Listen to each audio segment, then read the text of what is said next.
Bueno, tengo el gusto y la alegría de presentar a Regina Fernández, quien tiene una maestría en Teología y Praxis y otra maestría en Misionología. Tiene una especialización en Historia y Cultura afro-brasileña e indígena y otra en Derecho y Gestión Educativa. Es profesora de Teología y autora de varios libros sobre teología latinoamericana. Entonces, en esta oportunidad vamos a escuchar su conferencia titulada Migración y Refugio como experiencia histórica del cristianismo. Graças, Lorena. Fiquei de falar sobre a experiência histórica do cristianismo, sobre imigração e refúgio.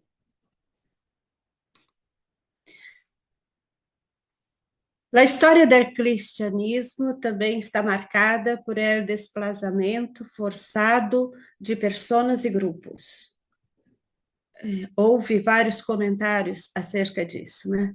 Principalmente devido a perseguições religiosas, incluso dentro do próprio cristianismo, interna ao cristianismo, como se evidencia principalmente em el período medieval.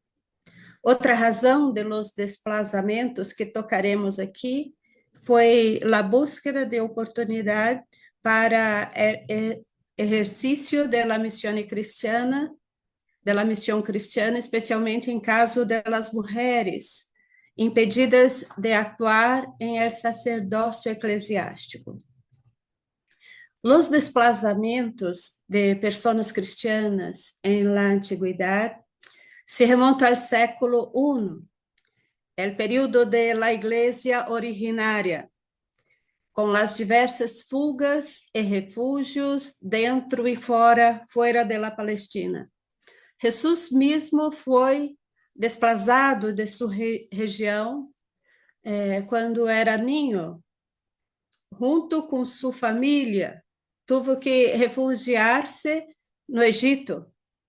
Jesus foi refugiado, não? Desde cedo. Pouco depois da morte de Jesus, o começo da igreja, houve várias fugas de grupos cristianos a regiões como Ásia Menor, devido às persecuções do cristianismo que seguiram sistematicamente até século IV, mais ou menos. As cartas de Pedro e os escritos joânicos se dirigiram principalmente a essas comunidades espalhadas, desplazadas, denominadas por Pedro, como disse Barreda, como estrangeiros em dispersão ou dispersos, que podemos traduzir a nossa linguagem contemporânea, atual, como imigrantes e refugiados. A igreja começou como refugiada. Assim se organizou a igreja em sua fase inicial, em las condições que sua condição de peregrina fez possível, até que cessasse as persecuções. O período medieval estuvo marcado por várias persecuções, especialmente dentro do próprio cristianismo, que obrigaram a pessoas e grupos a abandonar suas regiões em busca de refúgio. Exemplo foram os valdenses, grupo religioso cristiano de práticas ascéticas que surgiu em século XII, em la região centro-oriental da França. O movimento valdense recebeu seu nome de seu líder Pedro Valdo, devido às persecuções e porque foram classificados como hereges, tiveram que refugiar-se em outras regiões dentro de seu próprio país, depois em la Itália e mais tarde em América Latina. Também estão neste grupo os chamados pré-reformadores, por exemplo, que são vistos como pensadores importantes na preparação do terreno para a reforma protestante. aunque não encaixam exatamente em la condição de imigrantes e refugiados, seus seguidores, os hussitas, irmãos Lollardos, por exemplo, tiveram que realizar desplazamentos geográficos devido às persecuções.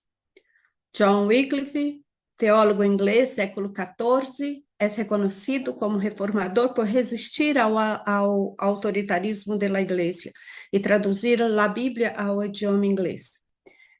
Sua obra influiu em los hermanos Lollardos, que sofreram várias persecuções na Inglaterra. Outro foi Jean Hus, de la Boêmia, região de la Boêmia, que foi perseguido e assassinado no século XV. Seus seguidores tiveram que huir da persecução da Igreja e se desplaçaram por toda a Europa, chegando a construir o grupo posterior de los morávios, uns 300 anos depois do movimento inicial liderado por Hus. A Inquisição se convertiu em la época medieval em um sistema utilizado para investigar a los cristianos que, segundo o juízo del clero, se apartavam das ensinanças da Igreja. O processo resultou em el castigo de muitos deles e levou a vários a abandonar suas regiões de origem em busca de refúgio em outros lugares. Entre os reformadores, um exemplo é Martim Lutero, a quem Federico, príncipe de Saxônia, lhe concedeu asilo em 1521, em seu castelo em Walburg, depois da Dieta de Worms. Outro exemplo é Juan Calvino, que huyó de la perseguição religiosa, fugiu de la perseguição religiosa em França, passou por Basileia, na Suíça, e se estabeleceu em Genebra, onde viveu a maior parte de sua vida. Por outro lado, a história do protestantismo, assim mesmo, desde seus inícios, revela uma dinâmica complexa. Aqueles que foram perseguidos em um determinado momento também puderam convertir-se em agentes de persecução, contribuindo a novos desplazamentos forçados de grupos religiosos. Este fenômeno se ilustra com episódios notáveis durante o período da Reforma. Thomas Müntzer, uma figura importante em la Reforma campesina, enfrentou uma severa persecução, o que resultou em sua morte. O movimento que buscava transformações sociais e religiosas foi duramente reprimido e muitos de seus membros fugiram, se deslocaram ou foram assassinados por opositores, tanto católicos como protestantes.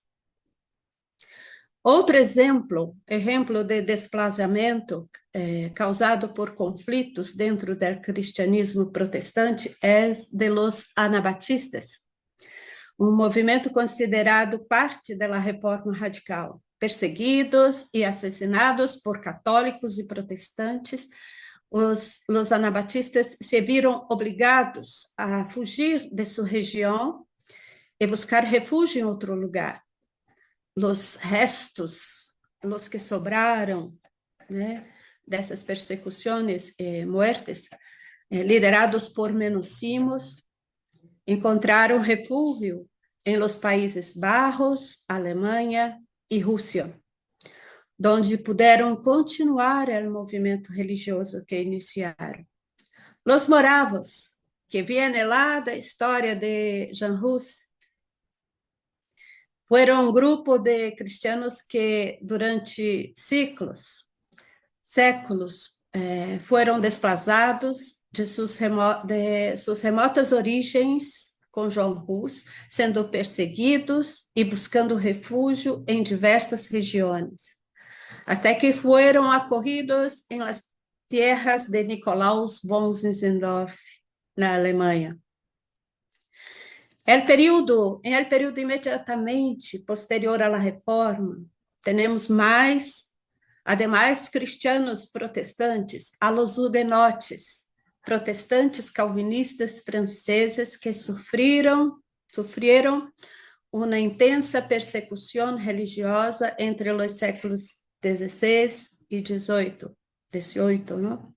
Que se vieram obrigados a abandonar a França, especialmente depois de eventos como o Massacre de la Noche de San Bartolomé, 1572, e se converteram em imigrantes e refugiados na Europa e mais além. O movimento huguenote está na base da consolidação histórica da liberdade religiosa em várias nações, inclusive em la Carta de los Direitos Humanos.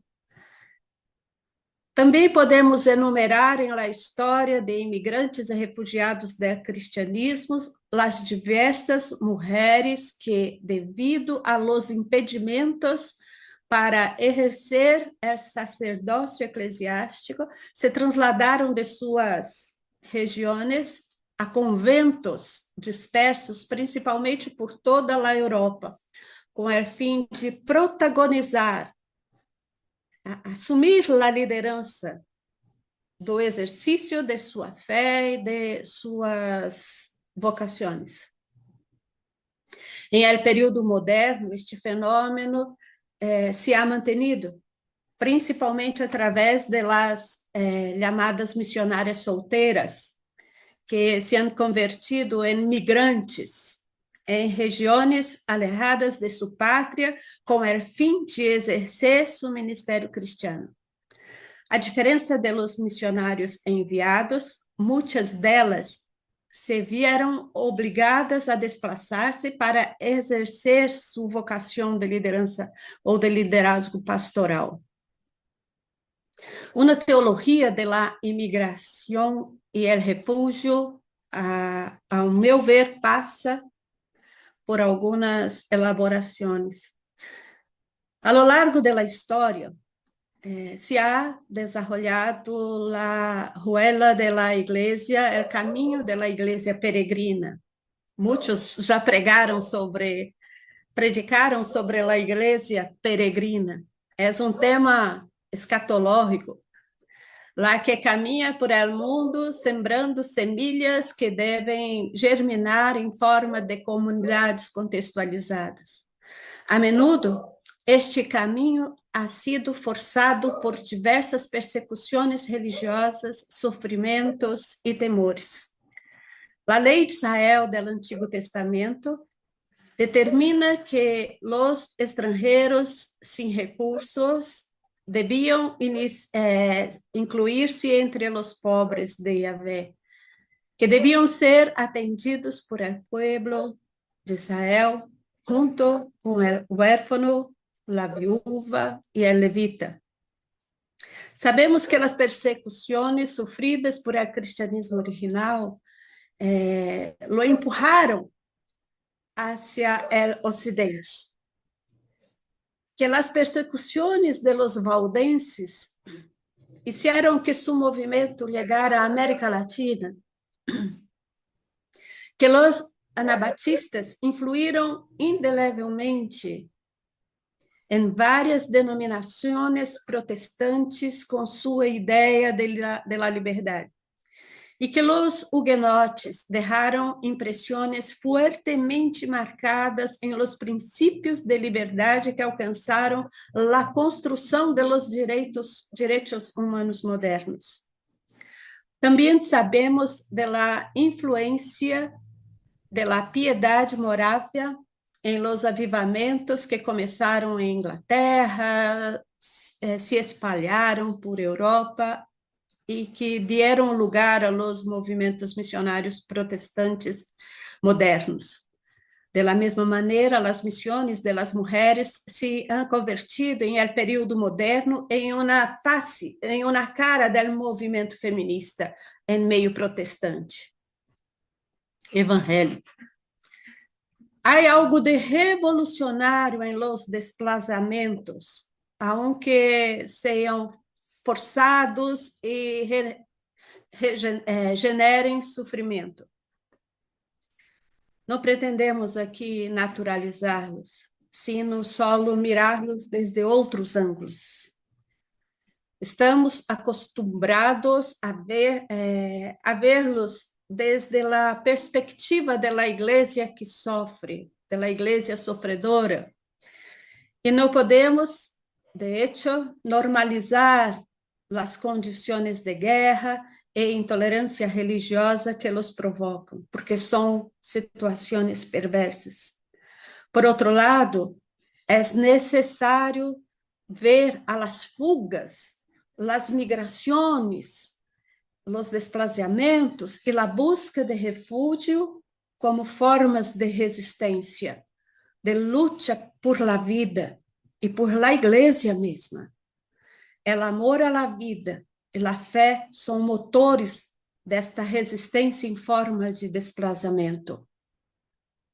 Hoje, os barcos llenos de pessoas de África, o Oriente Médio, que fogem, que huem del hambre, la guerra e el medo, também estão llenos del desejo de viver, de la esperança de que há algo mais possível do que o sofrimento.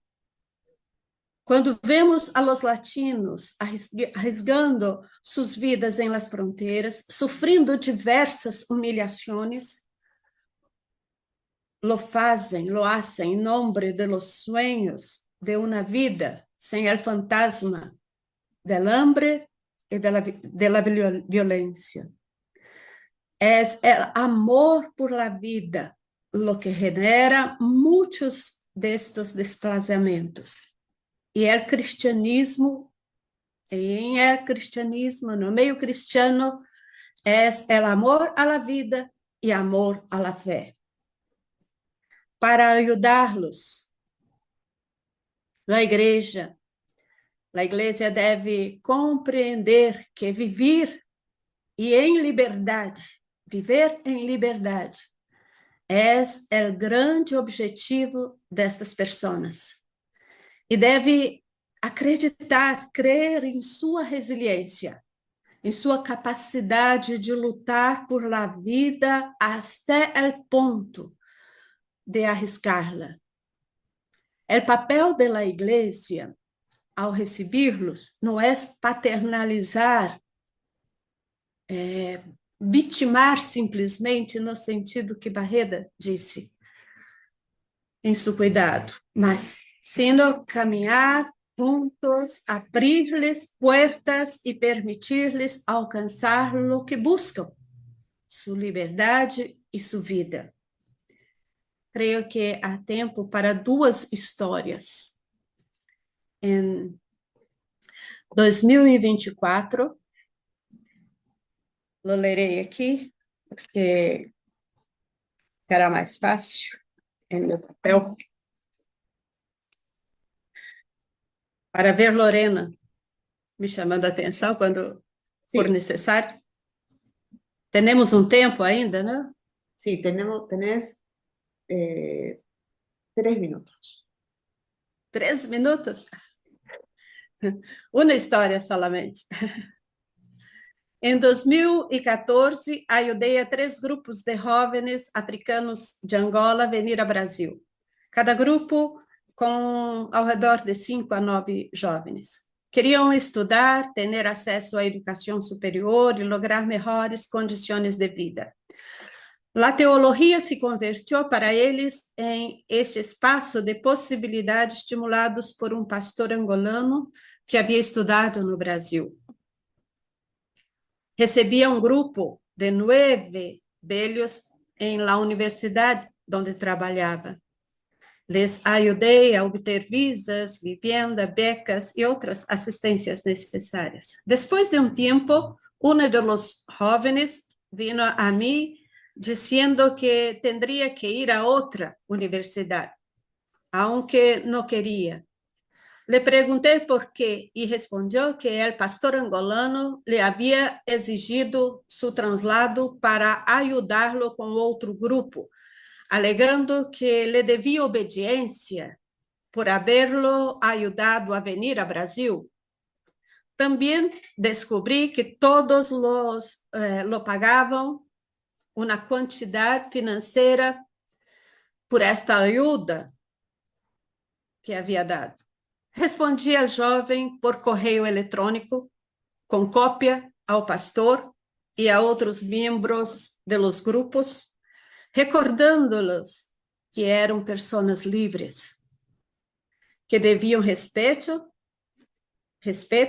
pero nunca servilismo a ninguém, a nadie, e que o esforço para que vieram ao Brasil teria como objetivo possibilitar seus estudos, a melhora de suas condições de vida e de suas famílias, assim como contribuir com o desenvolvimento de Angola através dos cursos, das investigações realizadas. O jovem não foi para a outra universidade, nem sequer bajo ameaças do pastor. O pastor fez muitas ameaças, inclusive a mim, por el correio eletrônico. E os demais jovens de los outros grupos romperam com essa relação de servilismo com este pastor e deixaram de pagar ao pastor pelo favor que havia feito. Hoje, este jovem faz uma maestria em la USP, Universidade de São Paulo, na área de linguística, investigando uma língua tribal africana chamada Umbundo. Está casado e esperando seu filho. Os demais permaneceram em Brasil, completaram seus cursos de teologia, outros títulos de pregrado e maestria, e alguns estão completando doutorados em áreas como história, psicologia, antropologia, direito, administração. A maioria investiga a África em seus estudos. São imigrantes com as dificuldades inerentes a esta condição, especialmente el anhelo, saudade, como diz em português, a saudade de las famílias, de sua cultura, pero estão transformando o desplazamento em uma condição de câmbio em sua própria história. Aprendi com eles que não temos que carregá-los em nossos braços. Temos que abrir as portas. Quando for necessário, brigar por eles, lutar por eles, mas deixar que façam seus próprios caminhos. Não podemos deixar que passem hambre, não, que estejam desassistidos. Temos que ajudar a conseguir empregos, documentos, mas deixar que caminhem. Temos que caminhar uma milha, 2 milhas, se for necessário, mas deixá-los livres para construir suas vidas. Muitos desses refugiados são doutores, são professores, são engenheiros e querem sua liberdade, sua autonomia. Esta é a experiência que toda igreja deveria ter com os refugiados, caminhar com eles. Que Deus abençoe a todos.